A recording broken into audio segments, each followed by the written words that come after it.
tahun 2025 baru saja menandai salah satu langkah paling berani dan bersejarah dalam hubungan internasional Indonesia. Sebuah perjanjian besar diumumkan kepada publik. Indonesia dan Australia menandatangani perjanjian pertahanan baru yang digambarkan sebagai landmark deal oleh banyak pengamat politik dunia. Tapi, di balik senyum diplomatik dan jabat tangan resmi, muncul satu pertanyaan besar. Apa arti sebenarnya dari perjanjian ini bagi masa depan Indonesia? Apakah ini bentuk kekuatan baru di Indo-Pasifik? Atau justru awal dari dinamika geopolitik yang lebih rumit? Bayangkan, dua negara tetangga yang dulu sempat tegang karena isu perbatasan, spionase, dan kebijakan luar negeri yang sering bertabrakan, kini justru menandatangani perjanjian militer besar. Kedengarannya luar biasa kan? Tapi, kalau kita lihat lebih dalam, langkah ini bukan cuma soal kerjasama pertahanan. Ini tentang kekuasaan, pengaruh, dan strategi besar menghadapi ancaman global yang makin kompleks dari Laut Cina Selatan, keamanan siber, hingga pengaruh Amerika dan Tiongkok di kawasan. Perjanjian baru ini, yang disebut sebagai Indonesia-Australia Security Treaty 2025, resmi diumumkan setelah negosiasi panjang sejak awal tahun. Menurut laporan dari Reuters dan Nikkei Asia, kedua negara sepakat untuk memperkuat kerjasama dalam bidang intelijen, latihan militer bersama, serta perlindungan terhadap jalur laut strategis di Indo-Pasifik. Dalam bahasa sederhana, Indonesia dan Australia sedang membentuk tameng baru di kawasan ini.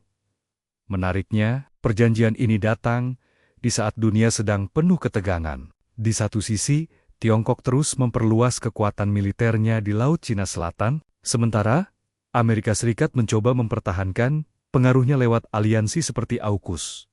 Nah, di tengah dua kekuatan besar itu, Indonesia dan Australia mencoba menegaskan posisi mereka, bukan sebagai pengikut, tapi sebagai pemain utama di kawasan Indo-Pasifik.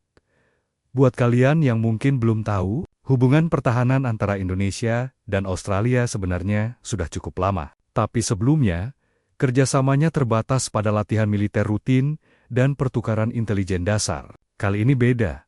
Perjanjian baru ini membawa kerjasama itu ke level yang jauh lebih tinggi. Ada rencana untuk berbagi teknologi pertahanan, termasuk sistem drone, pemantauan siber, dan pengawasan laut canggih. Bahkan, ada kabar bahwa Australia bersedia membantu Indonesia dalam memperkuat kemampuan maritim di Natuna dan perairan timur Indonesia, wilayah yang sering jadi titik panas antara kapal nelayan ilegal dan patroli asing.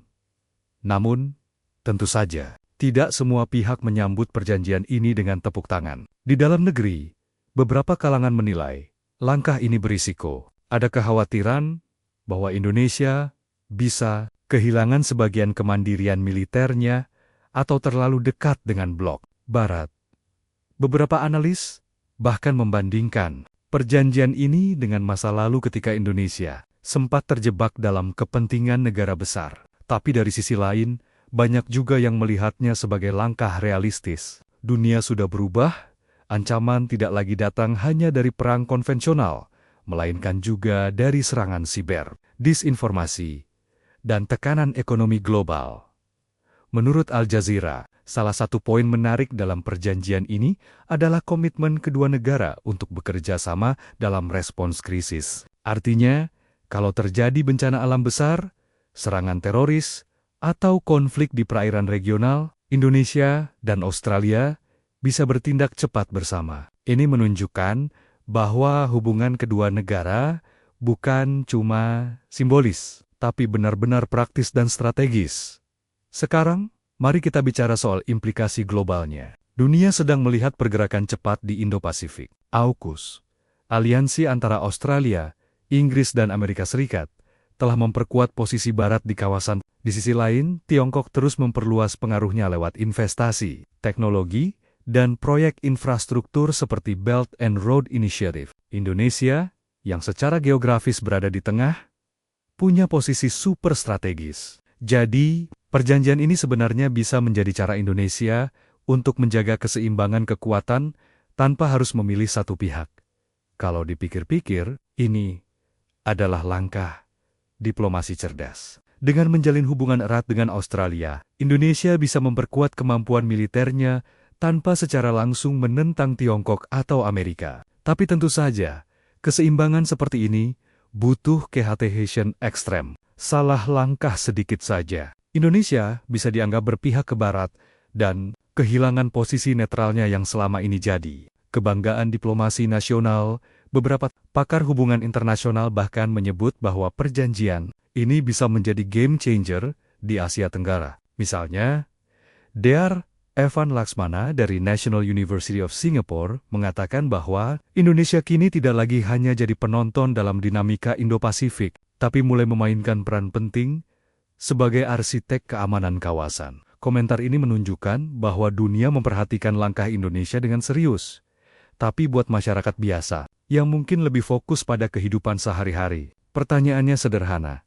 Apa dampaknya buat kita? Jawabannya bisa cukup luas. Dari sisi ekonomi, peningkatan kerjasama militer biasanya diikuti dengan investasi, pelatihan, dan proyek infrastruktur pendukung. Artinya, bisa ada efek domino ke industri pertahanan, teknologi, bahkan lapangan kerja. Namun, dari sisi lain, kalau hubungan regional makin tegang, Indonesia juga harus siap dengan potensi tekanan politik dan diplomatik dari negara besar lain.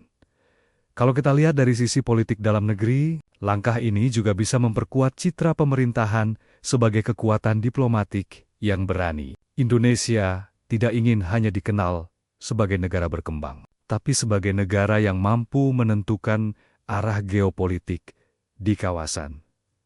Nah, pertanyaannya sekarang, apakah perjanjian ini akan membuat Indonesia lebih kuat dan aman, atau justru akan membuka babak baru dalam permainan besar antar kekuatan dunia? Waktu yang akan menjawab, tapi satu hal pasti, langkah ini akan menjadi sorotan dunia selama bertahan-tahan ke depan.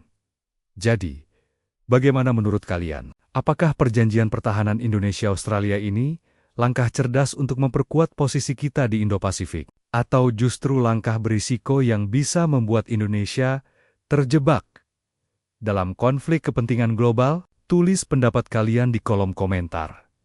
Karena suara kalian, sebagai warga negara Indonesia, juga bagian dari masa depan diplomasi kita. Dan jangan lupa, tekan tombol subscribe, nyalakan notifikasinya, dan bagikan video ini biar lebih banyak orang paham tentang apa yang sebenarnya sedang terjadi di balik berita besar ini. Dunia sedang berubah cepat, dan Indonesia sedang mengambil peran penting di panggung global. Jangan sampai kita cuma jadi penonton.